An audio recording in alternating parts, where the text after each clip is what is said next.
এই সামনে হাঁটতেছে এমন সময় ট্রাকটার পিছন থেকে ব্যাক গিয়ার দিচ্ছে। ব্যাক গিয়ার দিয়া উপরে উঠে গেছে। ব্যাক গিয়ার দিয়া ব্যাক গিয়ার দিচ্ছে যে তাই তো হাঁটতেছে করতে পারতো না, ব্যাক গিয়ার দিয়া উপরে উঠে গেছে। কি নাম ওনার? ভজন বালারা। বয়স কত হইব? বয়স 70 বাড়ি? বাড়ির জন্য। ঘটনা কোনখানে হয়েছে? বাড়ির সামনে, গেটের সামনে। ট্রাকটা আটক করা গেছে না? যে ট্রাকটা নিয়ে আইছি, মারা গেছে কোন সময়? এক্ষুনি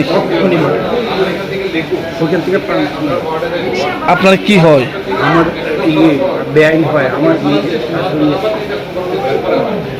ড্রাইভারটাকে দেখছিল না এমনিতে পেছনে যে আসলো উনি?